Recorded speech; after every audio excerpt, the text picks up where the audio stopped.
Salut mes petits poulets, aujourd'hui on va parler de quelque chose de très important dans l'achat d'un véhicule d'occasion, c'est la garantie. Vous avez acheté un véhicule d'occasion il y a quelques semaines, il y a quelques mois, et là malheureusement ce dernier tombe en panne. Donc la première question que vous allez vous poser, c'est qui prend en charge les réparations? Et donc là, on va vous apporter des réponses sur les garanties que vous avez en achetant un véhicule. Vous avez la garantie de conformité et vous avez la garantie des vices cachés. Ça, ce sont des garanties légales, à ne pas confondre avec la garantie commerciale que peut proposer un professionnel. Celle-ci n'est pas obligatoire.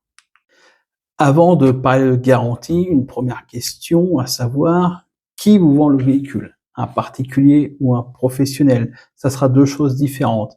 Le professionnel et le particulier auront la garantie de vice caché en tant que vendeur. Sinon, la garantie de conformité ne s'applique qu'aux vendeurs professionnels. On va commencer avec la garantie légale de conformité. C'est quelque chose de très simple. Lorsque vous achetez un véhicule à un professionnel, le véhicule doit correspondre à ce qui vous a été vendu. C'est-à-dire qu'il doit correspondre à sa description et aux caractéristiques annoncées. Je vais y arriver. 5 syllabes, je suis perdu. Et quelque chose de très important, la garantie légale de conformité ne concerne pas uniquement les pannes mécaniques. Une voiture peut parfaitement rouler et pourtant avoir un défaut de conformité. Je vais vous montrer un exemple très simple. Imaginons que vous achetez un véhicule à un professionnel. Ce dernier a mis dans son annonce que le véhicule bénéficiait d'une caméra de recul. Vous venez voir le véhicule, il fonctionne parfaitement, très bien entretenu, mais il n'y a pas de caméra de recul. Donc il n'y a pas de caméra de recul, vous avez acheté le véhicule, vous l'utilisez, mais le véhicule ne correspond pas dans sa description à ce que vous avez acheté. Donc là, potentiellement, on est sur un problème de conformité et vous pourrez faire jouer la garantie de conformité. Maintenant, prenons un autre exemple. Vous achetez un véhicule chez un professionnel. Quelques semaines après, boum, voyant moteur, perte de puissance, véhicule sur le côté, rapatrié par la dépanneuse. Est-ce obligatoirement une garantie de conformité? Eh bien non.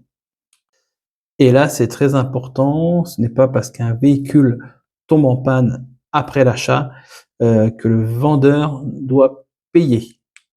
Là, chaque situation doit être examinée. Est-ce que le défaut existait au moment de la délivrance du véhicule? Est-ce une mauvaise utilisation du véhicule par le client ou une usure normale? Quelle est l'origine du problème? Et est-ce que le défaut rentre dans le cadre de la garantie? Parlons maintenant du délai. Vous disposez de 2 ans à compter de la délivrance au titre de la garantie légale de conformité auprès d'un professionnel.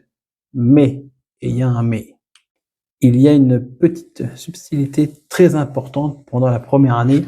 Le défaut est présumé avoir existé au moment de la délivrance. En clair, si vous êtes dans cette période et qu'un défaut apparaît, le professionnel qui conteste doit apporter les éléments permettant d'établir que le défaut n'existait pas au moment de la délivrance. Après cette première année, c'est à l'acheteur de démontrer que le défaut existait au moment de la délivrance. Donc vous avez 2 ans pour agir. Il y a également une confusion très fréquente, donc on va faire une petite aparté. Une voiture d'occasion, ça s'use. Les pneus, les freins, l'embrayage, tout ça, ça s'use, ce sont des pièces d'usure. Donc tout ce qui est pièces d'usure ne rentrera pas dans les garanties. Parlons de la deuxième garantie légale, et là c'est la garantie des vices cachés. 3 choses pour l'appliquer. Il faut notamment que ce soit un défaut caché, il faut qu'il soit suffisamment grave et surtout on doit prouver qu'il existait avant la vente. Donc pour le vice caché, c'est un défaut qui n'était pas apparent au moment de l'achat.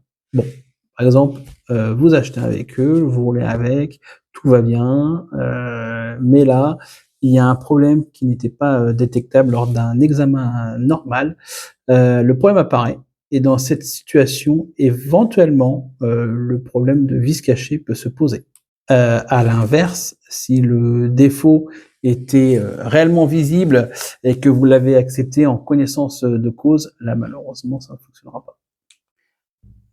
Donc le défaut doit être, suffisamment grave. Il doit rendre le véhicule impropre à son usage, bien évidemment. Grosso modo, si vous aviez connu le problème, vous n'auriez pas acheté le véhicule ou vous l'auriez acheté beaucoup moins cher. Mais probablement le plus important, bon c'est pas probablement, c'est le plus important, le défaut doit être antérieur à la vente. Et là, souvent, ça finit par un expert automobile qui devra prouver que le défaut était intérieur à la vente. Oui, parce que pour le vice caché, c'est à l'acheteur de démontrer le défaut et non pas au vendeur. Pour la garantie de vice caché, vous bénéficiez de 2 ans pour agir. Mais attention, c'est 2 ans au moment où vous découvrez le défaut. Si le vice caché est avéré, l'acheteur aura 2 solutions. La première, c'est de restituer le véhicule et de récupérer son argent.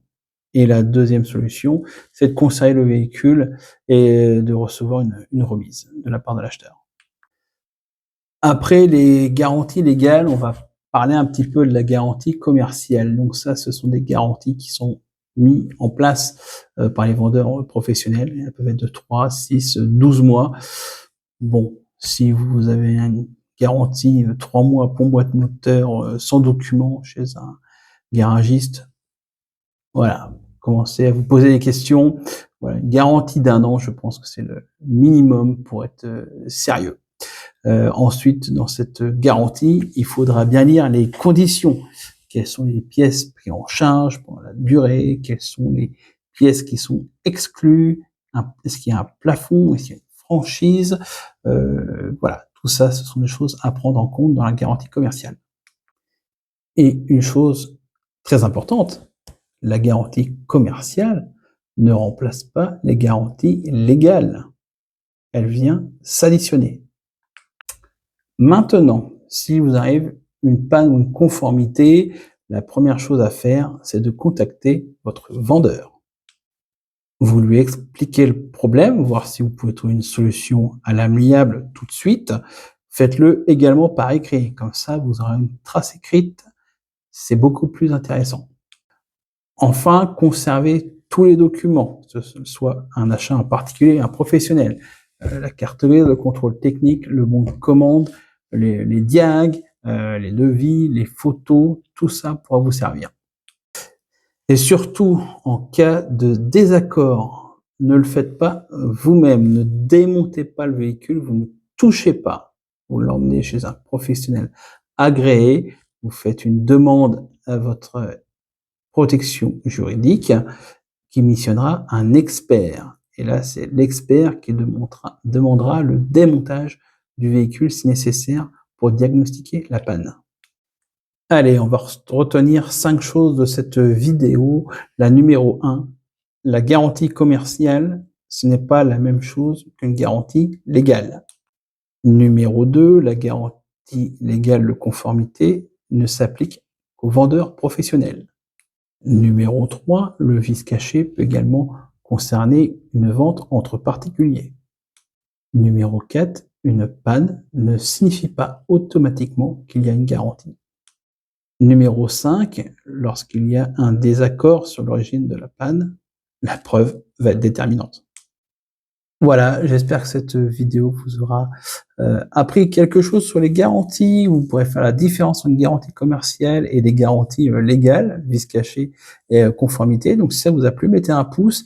N'hésitez pas à vous abonner pour plus de conseils. On va vous faire pas mal de diag, de conseils à la vente, de conseils à l'achat. Et surtout, si vous avez déjà été embêté qu'un véhicule juste après son achat, n'hésitez pas à nous le mettre en commentaire.